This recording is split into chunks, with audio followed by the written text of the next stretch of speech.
I'd like to welcome everybody for being here today. Beautiful, dynamic, brisk downtown Greenville, so we brought it inside. I'm Sam Conduras. I serve as President and CEO of SCbio, and I now have the distinct honor of introducing the 117th Governor of the state of South Carolina, the Honorable Henry Dargan McMaster. Governor McMaster is a true South Carolinian to his core and has dedicated his life and his career to advancing the Palmetto State in innumerable and profound ways. There are too many notable milestones in his signature career, including his being the first U.S. attorney appointed by President Ronald Reagan, his distinguished service as an impactful Attorney General for South Carolina that prioritized aggressive prosecution of criminal domestic violence and child internet predators, as well as environmental, securities, and gang crimes. And as Attorney General, he literally led the strategy to win the landmark Life Sciences Act in the South Carolina Supreme Court, which markedly enhanced our state's economic potential through research, development, and investment in a knowledge-based economy. That effort is literally a rock-solid foundation, Governor, for why we are able to stand here today to celebrate the growth of life sciences in South Carolina. As Lieutenant Governor, in addition to serving as the President of the Senate, he led groundbreaking strategies for senior citizens of the Palmetto State with a multitude of strategic initiatives which continue to enhance the quality of life for our elder South Carolinians. But his exemplary service as governor for his beloved state is truly an exclamation point to his amazing career, and it only continues to crescendo.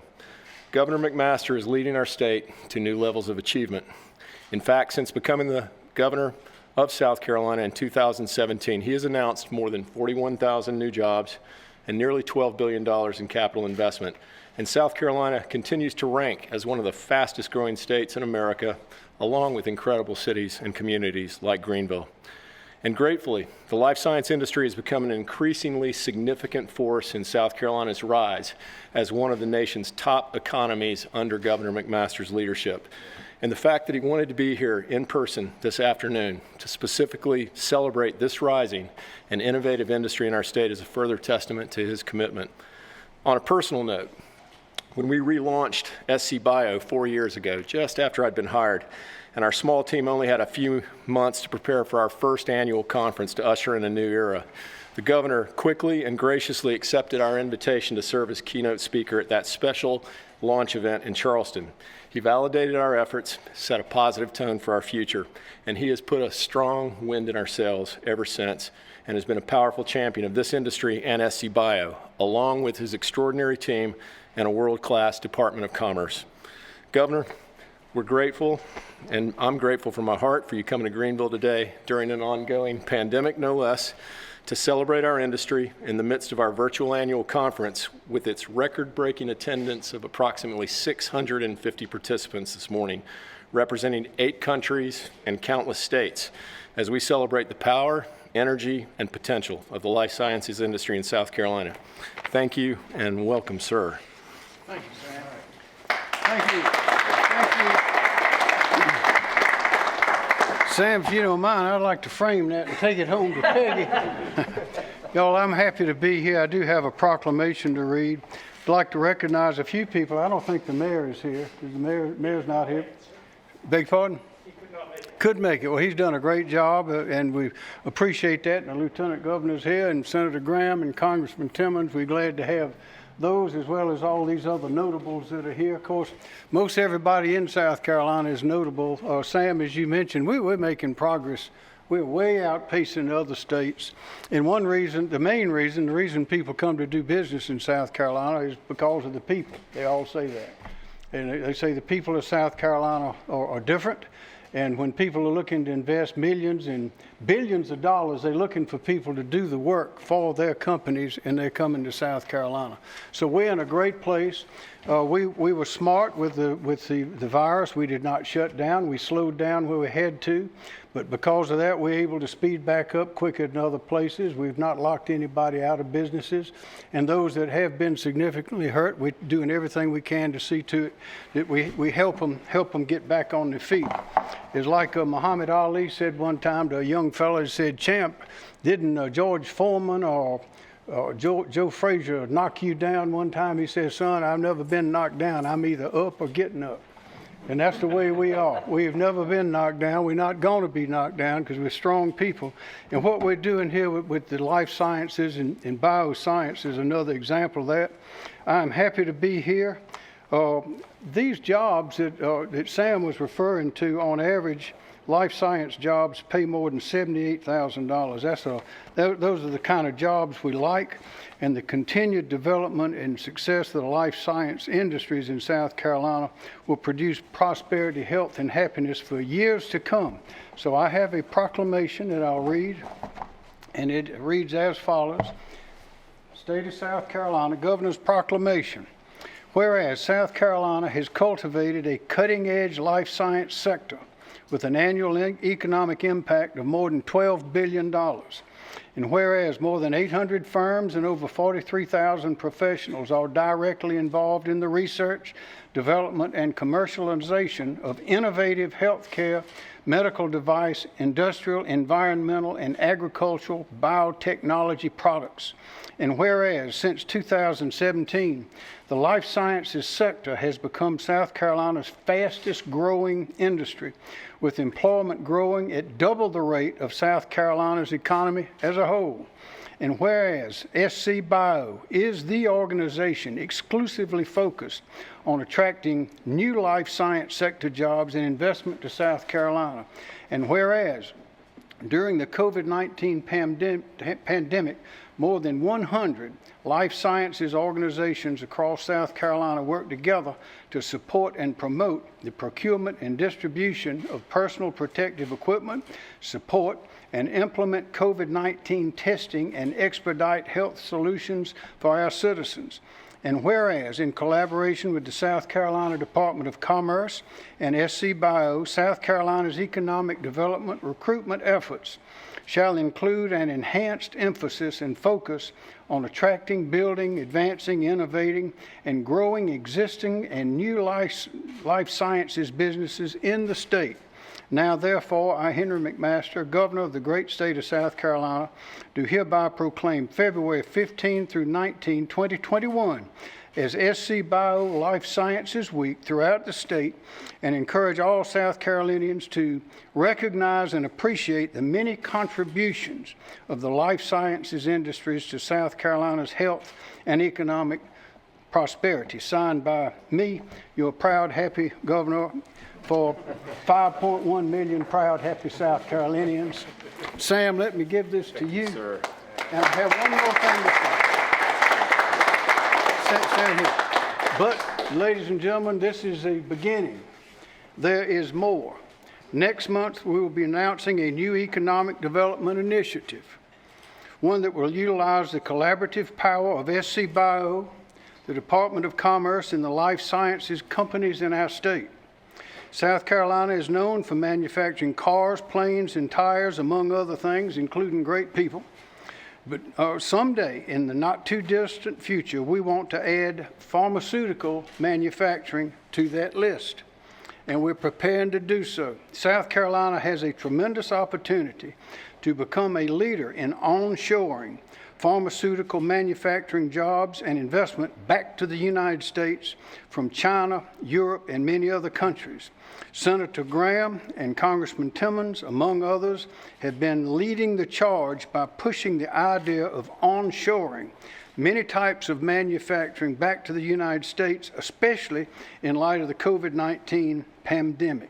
So like other innovations across the spectrum of our economy, this will require that our state invest now in early childhood education and making college affordable and accessible so that we have the skilled workforce needed to compete for future jobs and investment like the pharmaceutical manufacturing. The best is yet to come. Yes, and sir. Thank you. Thank you. All right.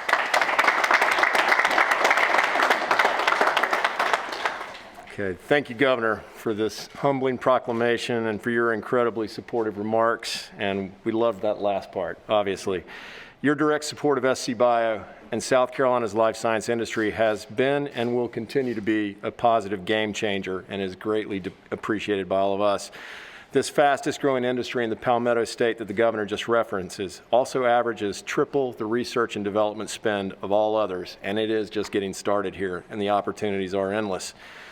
And now I also have the pleasure of welcoming and introducing South Carolina's senior United States Senator, the Honorable Lindsey Graham, another born and bred South Carolinian who's been a driving force for the Palmetto State and the nation for 3 decades. Elected to the House of Representatives in 1994 and ultimately to the U.S. Senate in 2002, where he has resoundingly been reelected for 3 additional terms, most recently in 2020. Among other accolades, Senator Graham serves as chairman of the all-important Senate Judiciary Committee. It is also of note that Senator Graham, a master in foreign policy that has guided critical U.S. strategies overseas for many years, has served his country in a military uniform for 33 years, both in the United States Air Force as well as the South Carolina Air National Guard. Pretty cool. And he has always passionately served, protected, and advanced his home state of South Carolina in so many ways, including a hands-on role in supporting our state's rise as a globally renowned advanced manufacturing and innovation powerhouse, just as our governor has, including the life science industry, which he has embraced as a key to the future of our state and nation. Welcome, Senator Graham, and thanks so much for joining us here today.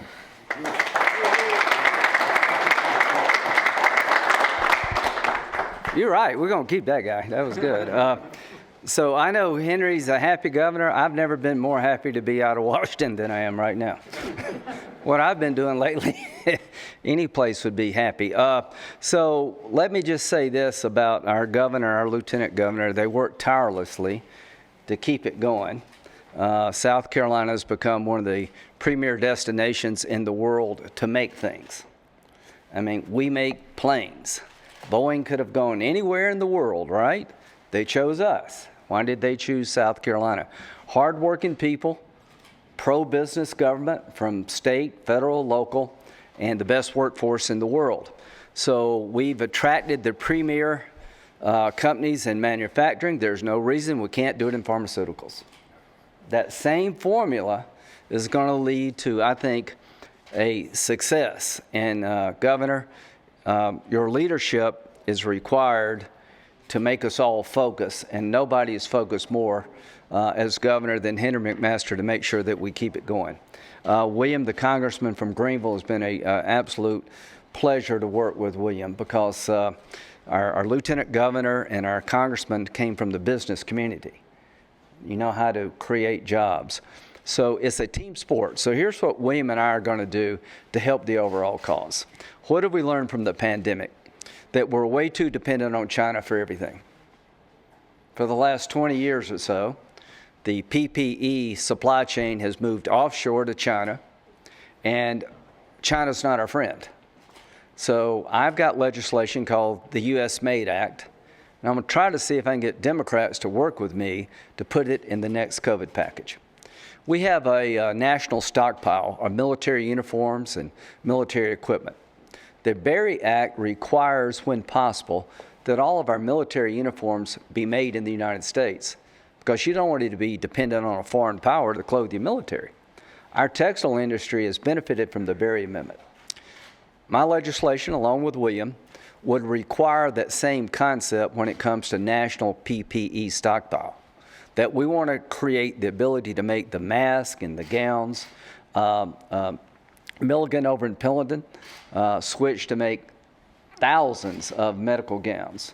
So the best is yet to come when it comes to PPE manufacturing in the United States, and we're going to start with requiring, I hope, that when the federal government purchases PPE equipment, that we'll have the same attitude that it must be made in America where possible.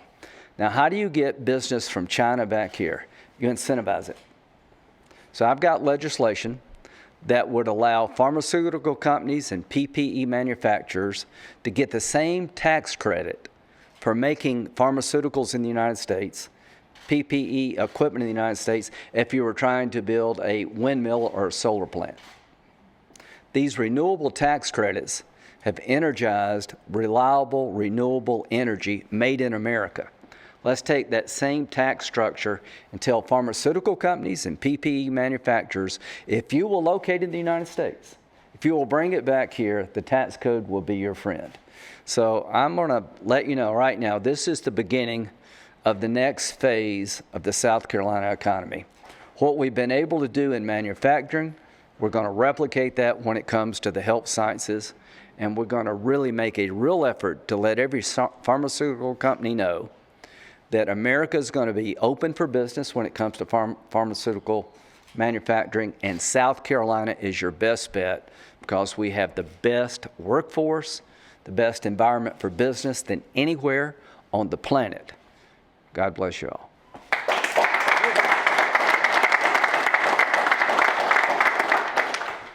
Senator Graham, you're always eloquent and entertaining.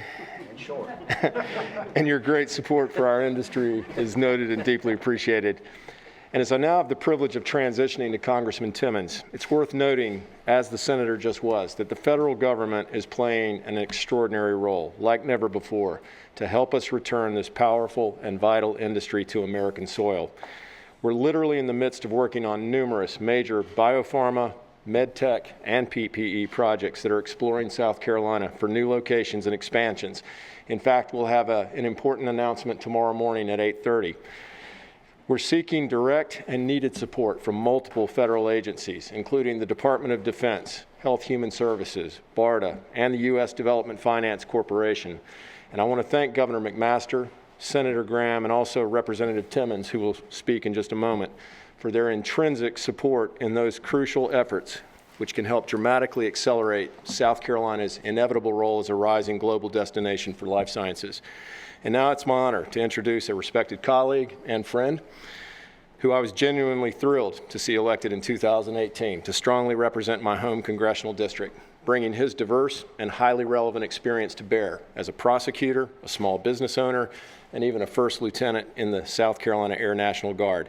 His blood also runs deep in the Palmetto State, with his family roots firmly planted in this very community. So, Honorable Congressman Timmons, William, if I may, it's so great to have you here celebrating with us today.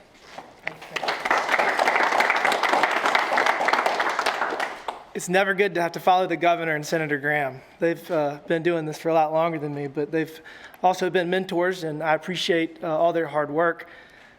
Not long ago, we had a similar group of people out at the Greenville-Spartanburg Airport, and we were welcoming the Dreamlifter. Boeing was bringing thousands of masks over from China.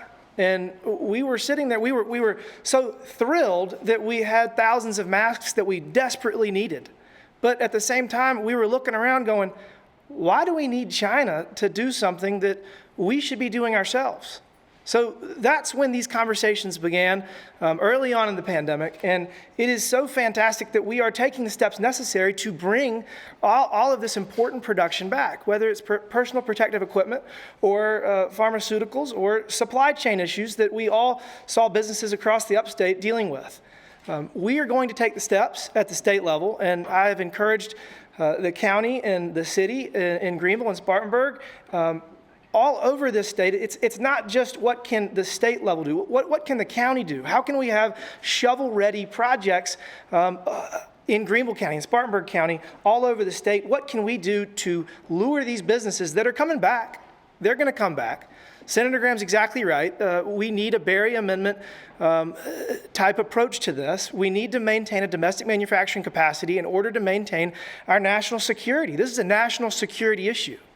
So it's just so exciting to see the governor and the state taking the necessary steps. We're going to work with the county and the cities all over the state to make sure that we're doing everything we can to bring back this much-needed domestic manufacturing capacity, and I stand ready and willing to do whatever I can to help in that regard. And Sam, I just want to say congratulations. You've worked so hard, and we're very proud of you. So I appreciate your friendship and look forward to working with you for years to come. Thank you.